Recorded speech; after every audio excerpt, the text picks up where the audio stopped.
What's up guys, it's McNulty here. Welcome back to the channel. I hope you guys are all doing well. So version 71 is on the horizon. It says the update's out now, but I believe as far as I've seen in game, it hasn't updated just yet. But there are quite a few things in this update which I think it's important to go over. As we can see from this little picture, we've got updates to the Dragon Spire, which I know a lot of people are not super impressed with. I'm probably one of those people as well, because it hasn't really taken the game by storm. Of course, we've got an upcoming Bard hero as well. I think there's two coming into the portal. We've got Astrid and another one, and then some other stuff that's going on as well. So let's jump into this update and we shall have a look at what is going on. So it says here that it's rolled out yesterday, apparently, for Android. Although I don't know if mine's updated yet or not, but there isn't anything in the game. So what do we have here? We've got Dragon Spire improvements. So we've got a new map area, the Murky Forest. So we'll have a new stage opening up. The stage property, it says, is Duskfall. So all allies get negative 3% accuracy at the start of the battle and every 3 turns, which increases up to 30%. The effect can't be cleansed and resets at the beginning of each wave. The effect is also applied to defeated allies. Okay, that's not quite as bad as some of the other effects, because I find auto farming, especially with the low level dragons, to be quite difficult. I'm not sure if any of you guys have found the same thing, but that should be decent because it means that at least you can probably auto farm those stages. The Dragon Spire pass is going to be improving. So it says challenges have been reordered to make it easier to complete, and the rewards have been reordered to provide more of a boost at the earlier tiers. I'm not the hugest fan of the Dragon Spire pass, and to be honest, I would advise most people not to bother spending any kind of hard-earned cash on the Dragon Spire at the moment, just because there are going to be so many updates and changes and increases to the heroes and dragons in there at some point. So for now, as long as you can play through the stages, there's no real reason for you to be using the Dragon Spire pass. That's just my personal opinion. I mean, the personal opinions of other people may differ, but to be quite honest, I don't see any massive value in that. The next bit I'm quite interested in because it affects us in the regular game. So the Dragon Assist skill adjustments. So the assist skill status effects now stack with other similar status effects. So that's important. Like if your dragon is giving like a burn damage, for example, that's going to be able to stack with other burn damage or other status effects that are on the heroes. It's not going to replace them, which is important. And as a result, they've had to balance the assist skills and adjust them accordingly. I'm not going to go over these in a great amount of detail, but it's, you know, the damage has been reduced. And it says here the dampening blaze, so enemies get negative 30. That's been changed to negative 10% mana generation, just because that can now stack with other negative mana generation. So I'm quite a fan of that. I think it really is good, and it should not be an effect that replaces an additional effect that you've already cast on the opposition team.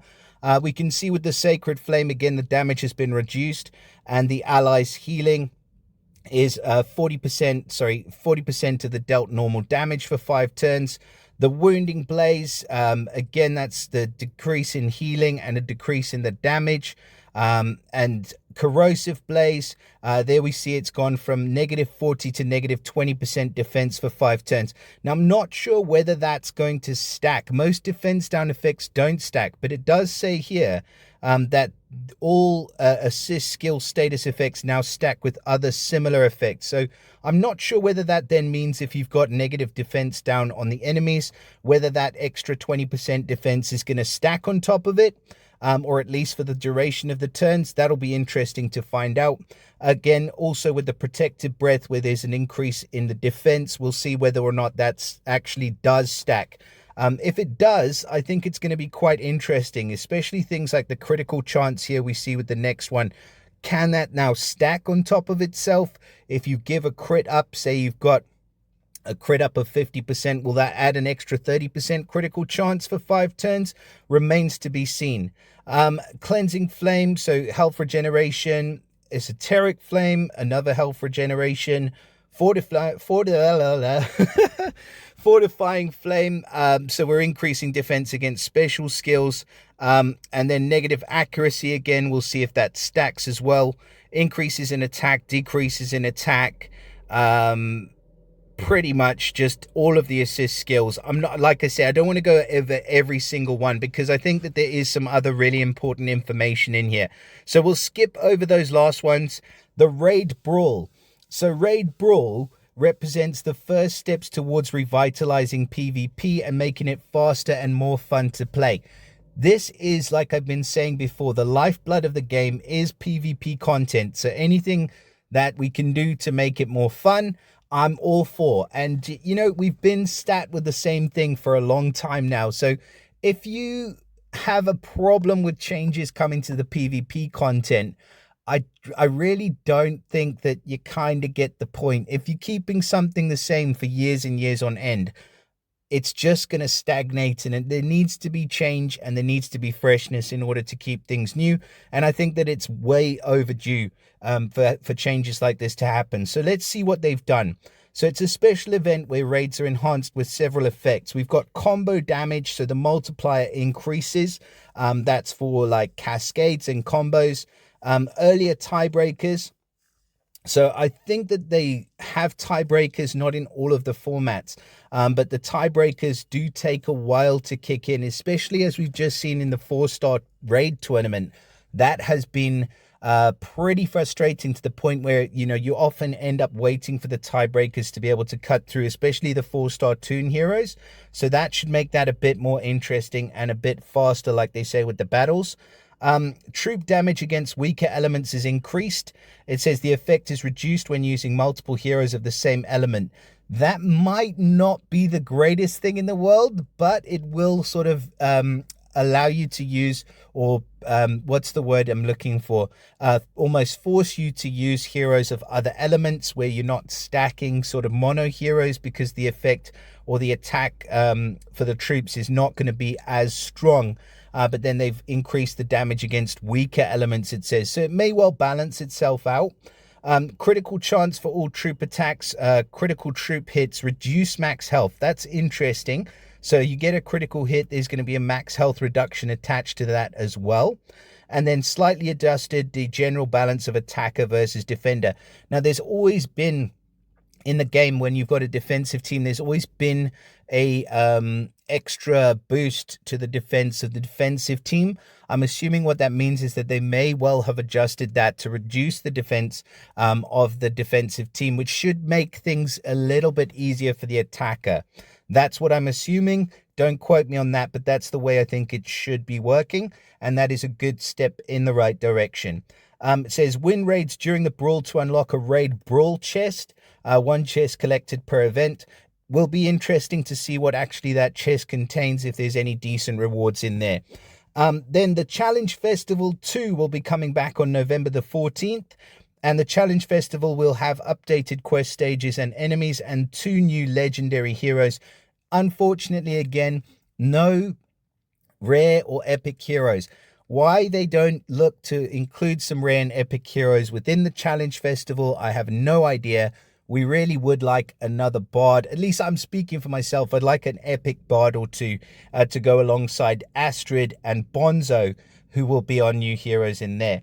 And then this is probably the biggest and most exciting new update. Personally, I have mentioned it before, but it says the new Alliance War rules. So these are going to be mixed into the rotation of the war rules in the weeks following the version 71 release.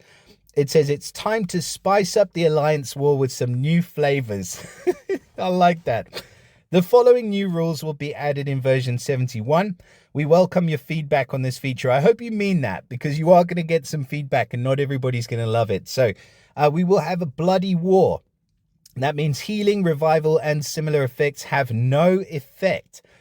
Man, that is going to be interesting, because these teams of mega healers have just been taking over the meta. I really am excited to see the way that works. So it's going to be a massive bloody battle.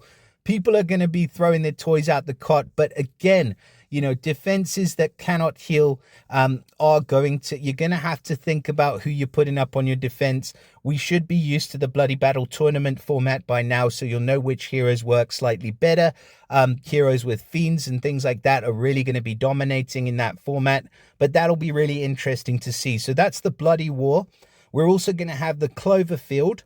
So the Cloverfield, all heroes have a chance to get lucky and cast the special skill twice in a row when activated. Again, this can work either for or against you. If you've got like a boosted health, he could be doubling his boosted heal. He could be doubling the damage that you're dealing on the team that you're attacking. But equally, if you've got a team and you get lucky, you can get a second special skill cast right off the bat. So that should be really interesting. Absolutely no idea how it's going to work. Do not let this put you off, though. Just enjoy it for what it is. If there's a massive disparity in what's happening and people just absolutely hate the format, then I'm sure that there will be some amendments or changes made in the future.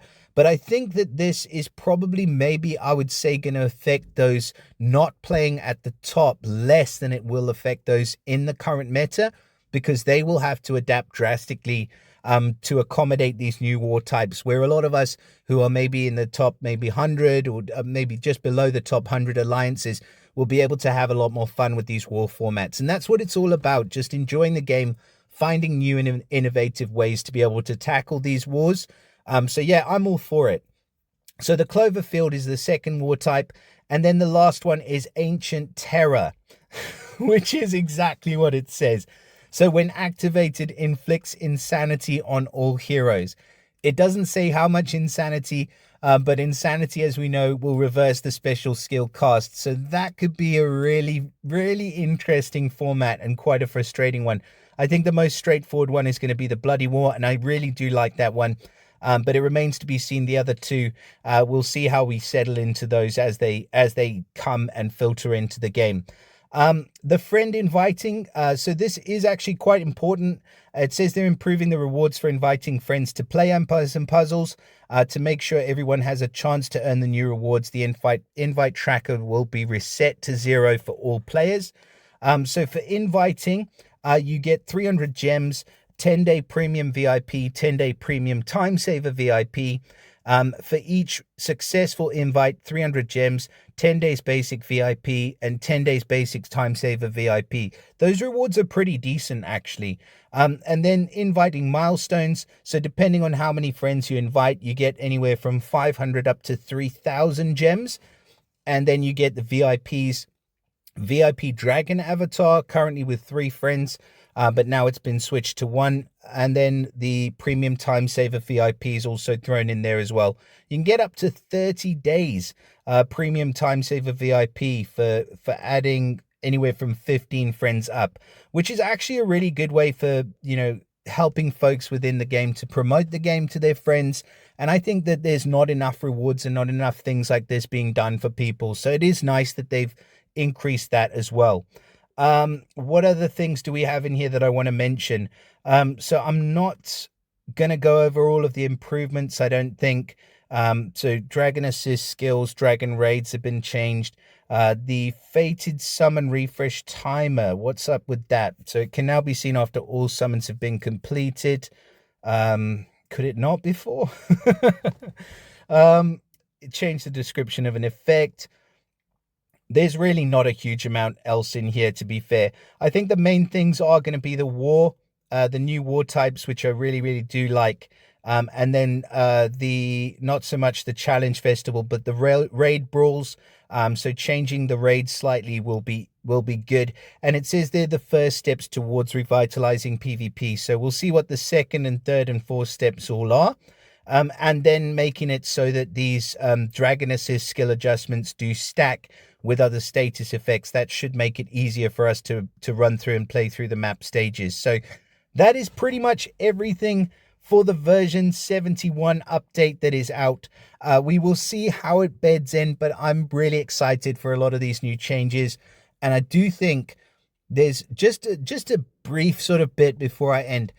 Nothing in here is particularly targeted towards pay to play players. So none of these updates that are happening are big updates where it's like, oh God, this is another cash grab. You know, what are we going to do? Maybe you could argue that like the war formats and the Dragon Assist skills are ways to get players to spend more, or potentially the changes to the Dragon Challenge. But as I've said, there's nothing major in here that screams to me cash grab. I think that, to me, this is a good step in the right direction from the developers. But as always, I want you guys to have your say as well. So please do drop a comment. Let me know what you guys think of the new changes that they're intending to make in version 71. Drop us a like, subscribe to the channel if you're not subscribed already. Share it with your mother, and I'll see you all again next time. Bye for now.